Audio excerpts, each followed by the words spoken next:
La plongée de nuit.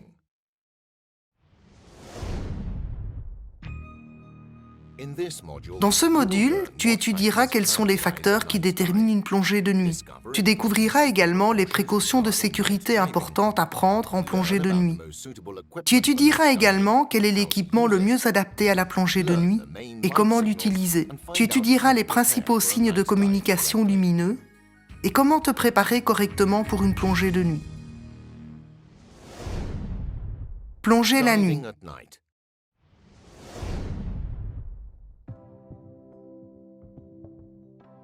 La plongée de nuit représente un aspect particulier et fascinant de la plongée. De nombreuses espèces animales diurnes vont dormir, tandis que les espèces nocturnes apparaissent de nulle part. Des endroits qui de la journée paraissent déserts explosent de vie une fois la nuit venue. Chaque centimètre carré, de roche ou de rocher, grouille d'activité. Les couleurs apparaîtront plus nettes et lumineuses dans le faisceau de ta lampe. Elles paraissent plus intenses à cause de l'absence de la lumière du soleil.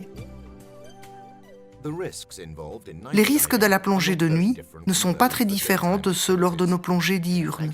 En effet, la seule différence est qu'on ne voit correctement que les choses illuminées par nos lampes de plongée.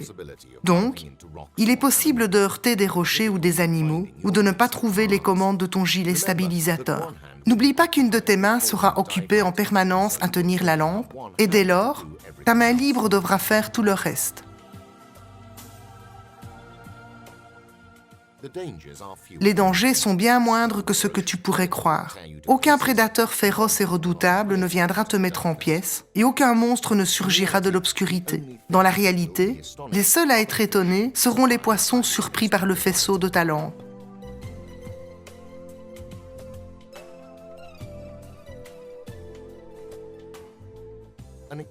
Une mesure de sécurité extrêmement importante sera de toujours rester à l'extérieur de n'importe quel espace confiné, tel que les grottes ou les épaves. Tu pourrais t'y perdre facilement en ne voyant pas de sortie éclairée. Évite toute forme de cavité, même si elle te semble large. Le danger principal réside dans le fait que l'obscurité augmente le stress et que ce dernier doit être géré afin d'éviter qu'il ne se transforme en panique. L'équipement.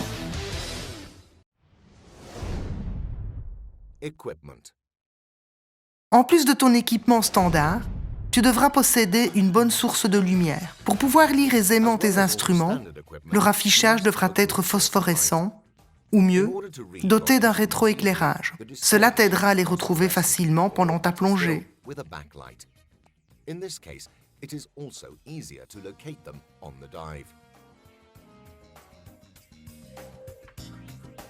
Un éclairage d'identification individuelle ou par paire de binômes pourra être également utilisé en plongée de nuit. Dans certains endroits, ces lampes sont imposées par la réglementation locale.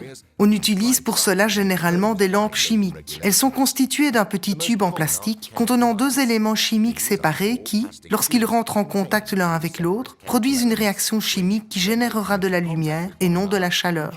Les lampes chimiques seront fixées à l'équipement de sorte à être clairement visibles en plongée.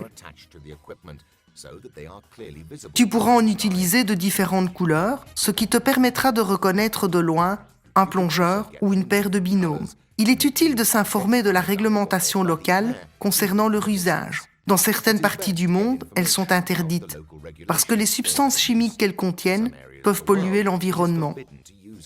C'est pour cette raison qu'on trouve sur le marché des petites lampes de dimensions similaires avec des batteries. Un conseil judicieux est l'utilisation de bandes réfléchissantes collées sur ton gilet stabilisateur. Tu seras de cette manière facilement vu en surface et sous l'eau. Tu emporteras toujours également un signal acoustique pour être utilisé en surface. Comme il est difficile de communiquer dans l'obscurité, utilise une ardoise de plongée phosphorescente de manière à pouvoir communiquer sans être ébloui par la lampe du plongeur qui désire te signaler quelque chose.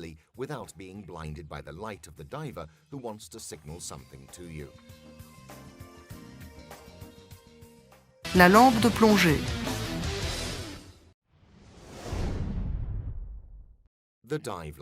Les dimensions externes d'une lampe de plongée n'ont plus aucun rapport avec sa puissance ou l'autonomie de sa batterie. Même de très petites lampes pourront produire une lumière intense.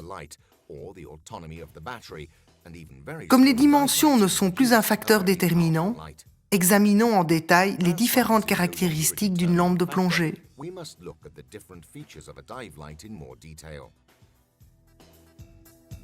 En premier lieu, une lampe de plongée doit être capable d'être emmenée sous l'eau.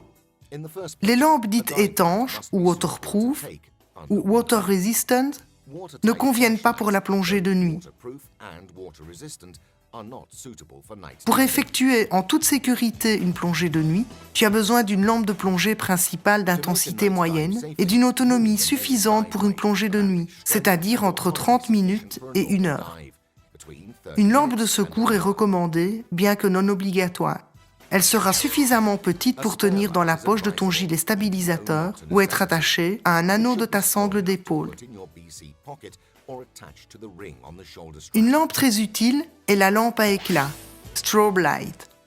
Elle sera fixée à quelques mètres du fond, au bout de remontée. Les éclats qu'elle émet te permettront de localiser facilement le bout de remontée à ton retour.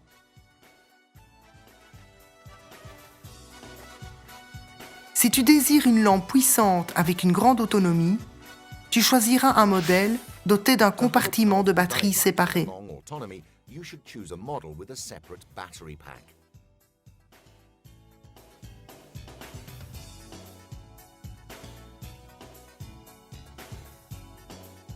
Une fonctionnalité essentielle d'une lampe de plongée est son type de poignée.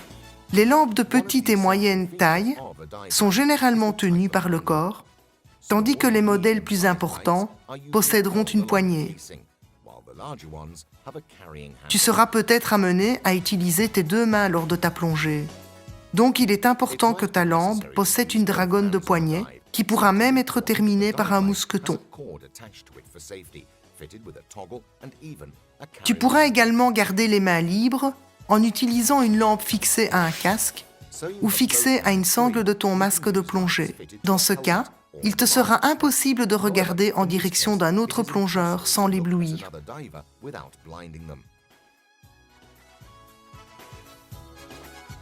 L'interrupteur pourra être mécanique ou magnétique. Le système mécanique a l'inconvénient d'avoir un trou par lequel passe l'axe de l'interrupteur. C'est un point sensible, sujet aux fuites et à l'érosion électrogalvanique. Par contre, le système magnétique est beaucoup plus étanche. La mise en marche se fait par le déplacement d'un aimant situé à l'extérieur de la lampe qui sera amené en face d'un contact magnétique interne, appelé relais Reed. Un facteur important dans le choix d'une lampe de plongée est son intensité. Généralement, la puissance indiquée par le fabricant, par exemple 20 watts, se réfère à la quantité d'électricité absorbée, mais a peu à voir avec la quantité de lumière émise par la lampe. En fait, en changeant le type d'ampoule, tu pourrais avoir plus de lumière même en consommant moins, comme par exemple dans les lampes à décharge. Afin d'améliorer les choses, certains fabricants ont commencé à afficher leur intensité en lumens, unité de flux lumineux. Cette table te permettra de faire une comparaison rapide entre puissance absorbée et le flux lumineux généré. D'autres compagnies ont commencé à utiliser le terme lux, qui représente une quantité de flux lumineux pour une surface donnée. Elle dépend donc de la distance à laquelle la mesure a été effectuée. Une lampe d'intensité égale aux ampoules traditionnelles de 20 et 35 watts est plus que suffisante pour la plupart des lampes de plongée, tandis que des puissances entre 50 et 100 watts seront plus appropriées pour des lampes de plongée utilisées par des guides ou comme éclairage vidéo. Par contre, il vaut mieux choisir une lampe de secours de petite taille et d'intensité limitée pour favoriser une autonomie raisonnable. La lampe de plongée principale possédera un faisceau relativement large, tandis que la lampe de secours en possédera un plus étroit. Les ampoules traditionnelles à incandescence sont constituées d'un filament renfermé sous vide dans un bulbe de verre. Lorsqu'un courant traverse le filament, il s'échauffe et devient incandescent et produit de la lumière. Ces ampoules ont 3 inconvénients majeurs. Une majeure partie de la puissance électrique absorbée est perdue en chaleur. Le filament chaud est relativement fragile. La lumière émise est rougeâtre par rapport à la lumière du soleil. Pour atténuer cette prédominance de rouge, tu pourras augmenter légèrement la puissance à laquelle l'ampoule fonctionne. On appellera cela la suralimentation. La lumière émise sera plus blanche, mais l'ampoule chauffera plus et tiendra moins longtemps. Une autre manière d'obtenir une lumière plus blanche est l'utilisation d'une ampoule halogène. Sa structure est similaire à celle d'une ampoule à incandescence. La différence est que le bulbe est rempli de gaz halogène. Un autre type d'ampoule sont les HID, qui signifie High Intensity Discharge Light. Elles ne contiennent pas de filament, mais s'allument simplement par l'ionisation d'un gaz au xénon lorsqu'un arc électrique d'intensité suffisante est généré. À valeur égale d'intensité électrique absorbée, elle produit 6 fois plus de lumière que les ampoules halogènes. Elle possède 5 fois plus d'autonomie et émet une lumière bleuâtre. Pour pouvoir fonctionner, elle nécessite un contrôle électronique qui augmentera la tension des batteries jusqu'aux 25 000 volts nécessaires pour générer l'arc électrique. Elles ne conviennent pas pour être constamment allumées et éteintes. Parce que la lumière n'augmente que très progressivement, elle est d'abord jaunâtre et ensuite passe au blanc éclatant.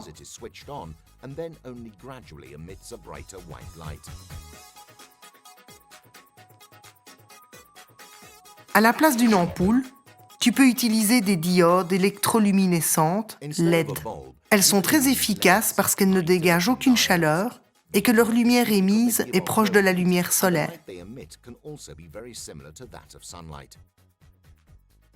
Un verrouillage de sécurité est un accessoire qui est de plus en plus commun sur les lampes de plongée. Avec les lampes puissantes et compactes actuelles, il est très possible qu'elles s'allument accidentellement dans ton sac de plongée et pourront s'endommager ou endommager les autres parties de ton équipement qui sont en contact avec elles. Si ta lampe de plongée ne possède pas de verrouillage de sécurité, il est recommandé de retirer ou de déconnecter les batteries ou d'en retirer l'ampoule. Cette précaution est également requise par de nombreuses compagnies aériennes avant d'accepter les lampes de plongée à bord.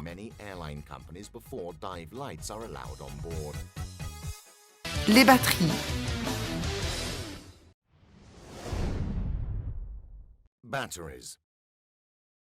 On utilise 2 types de batteries dans les lampes de plongée, les jetables et les rechargeables. Les batteries jetables, piles, sont de type zinc-carbone ou alcaline, avec une tension nominale de 1,5 volts. La différence entre les piles zinc-carbone et les piles alcalines réside dans le courant délivré. La tension des piles zinc-carbone chute rapidement et constamment de manière quasi linéaire, alors que la tension dans les piles alcalines reste plus constante mais chute rapidement. Récemment, des batteries au lithium de 3,6 volts sont apparues sur le marché. Elles sont les meilleures actuellement.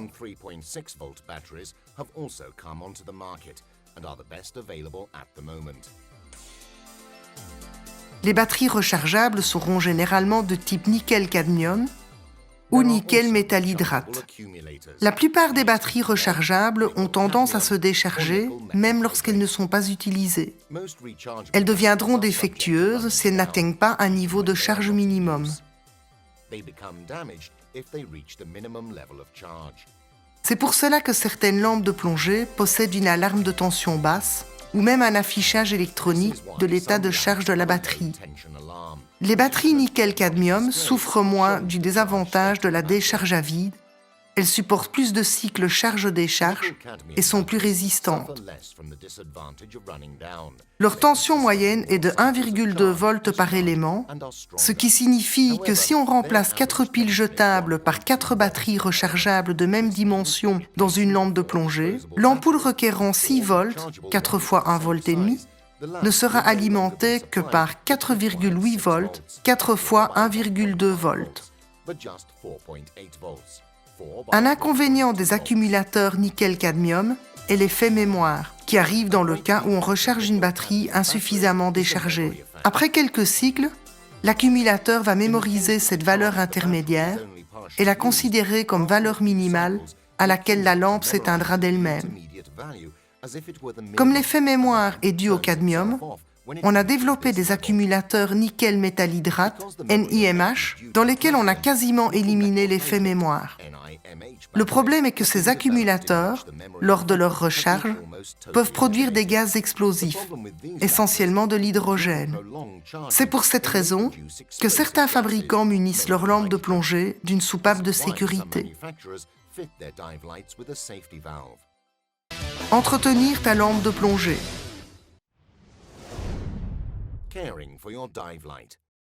Le point faible des lampes de plongée se situe dans les joints, O-rings.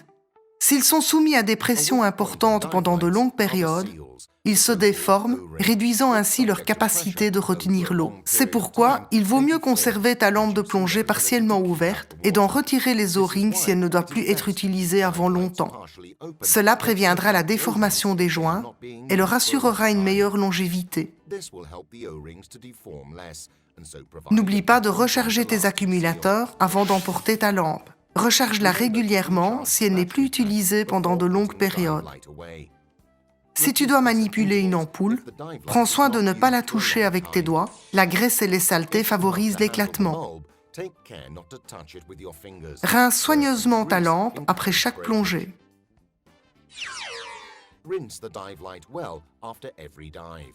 Si ta lampe est noyée, ne sèche pas l'eau salée, mais remplis-la complètement d'eau douce, ou mieux, d'eau distillée. Retire les O-rings et rince-la dans une solution d'eau distillée et d'alcool isopropylique. Sèche-la et pulvérise ensuite les composants électriques avec un spray protecteur, regraisse les O-rings et réassemble ta lampe. Si les circuits électriques ont été noyés, ils sont probablement endommagés et tu devras renvoyer ta lampe dans un centre de réparation agréé. They are almost certainly damaged, and you will have to send the dive light to an authorized service center. Communiquer la nuit.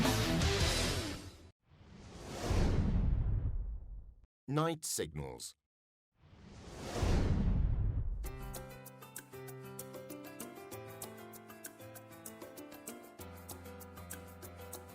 La nuit, tu peux utiliser tes mains pour communiquer, à condition de les éclairer avec ta lampe.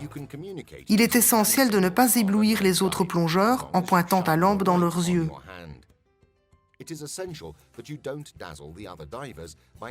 Avant de communiquer quelque chose, attire l'attention de ton binôme en agitant ta lampe d'avant en arrière ou en alternant rapidement lumière et obscurité. Rappelle-toi de ne jamais éteindre ta lampe en plongée. Il existe toujours un risque qu'elle ne se rallume pas. Pour simuler une lampe éteinte en plongée, tu occulteras simplement le verre de ta main. Il est possible de communiquer avec ta lampe. Dessiner un large cercle à côté de ton binôme signifiera OK. Une oscillation horizontale signifiera généralement non ou quelque chose ne va pas. Naturellement, tu peux utiliser d'autres signaux. Lorsque tu plonges à partir du rivage, 2 lampes pourront t'aider pour retrouver ton point de sortie. Leur alignement te permettra d'identifier la direction correcte vers laquelle tu devras nager jusqu'à la plage. Il te suffit d'aligner 2 lampes reconnaissables à des hauteurs différentes avec le point de sortie.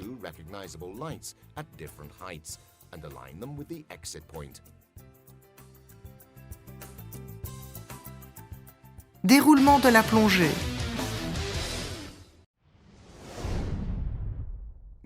Si tu connais bien le site, le meilleur moment pour faire ta plongée sera la nuit noire, lorsque la faune nocturne est la plus active.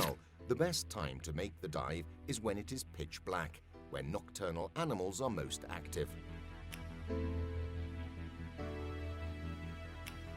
Cependant, si le site de plongée ne t'est pas familier, le mieux est de te mettre à l'eau au moment du coucher du soleil, lorsqu'il y a encore un peu de visibilité. L'utilisation d'un bateau spacieux rendra ce type de plongée beaucoup plus facile et plus sûr, et sera incontestablement plus confortable. N'utilise pas d'équipement neuf pour la première fois. Utilise uniquement un équipement qui t'est familier. Apprête ton équipement bien à l'avance, avant qu'il ne fasse noir, avant d'être forcé d'utiliser ta lampe. Une fois équipé, utilise une lampe de faible intensité. De cette manière, tu ne ruineras pas ta vision nocturne. Avant de te mettre à l'eau, effectue ton contrôle pré-plongée habituel avec ton binôme. Assure-toi qu'aucun de tes accessoires ne traîne afin d'éviter qu'il ne reste coincé sur le fond. Tu allumeras ta lampe juste avant de te mettre à l'eau. De cette façon, si tu la perds, on la retrouvera facilement. D'autre part, n'allume pas ta lampe à éclat hors de l'eau, car elle risque d'éblouir quelqu'un. Avant de te mettre à l'eau, inspecte prudemment la surface afin d'éviter de tomber sur un objet flottant, ou pire, sur un autre plongeur. Dès que tu seras à l'eau, dirige-toi vers le bout de descente. L'utilisation d'un bout de descente préviendra l'effet de désorientation et te permettra un meilleur contrôle de ta flottabilité. Une fois sous l'eau, ton instructeur ou toi allumerait la lampe à éclat et l'attacherait au bout de manière à être facilement repérable au retour. Tu effectueras une visite guidée, uniquement dédiée à l'identification des espèces nocturnes que tu rencontreras. Prends garde à ne pas éblouir ton binôme en pointant ta lampe sur son visage. Take care not to blind your buddy by pointing your light in their face. La nuit, on peut facilement toucher par erreur quelque chose qui pique, donc sois prudent. En cas de séparation avec ton binôme, il te sera généralement plus facile de le retrouver que pendant la journée, parce que tu pourras utiliser ta lampe pour signaler ta position. Si tu ne l'aperçois pas, occulte ta lampe en couvrant le verre de la main. Tu auras beaucoup plus facile d'apercevoir les éclats des autres lampes. Effectue une rotation complète sur toi-même et essaye d'apercevoir une lueur. Si tu ne vois rien, tourne sur toi-même comme un phare côtier, de façon à ce que les autres puissent te trouver. Si cela ne marche pas en déant les limites de temps établies lors du briefing, remonte à la surface et rejoins ton binôme. En fait, si vous respectez chacun ses procédures, vous vous rejoindrez automatiquement à la surface. Lors de la remontée, sois attentif aux alarmes sonores de ton ordinateur et remonte lentement le long du bout. Bonne plongée! Happy diving.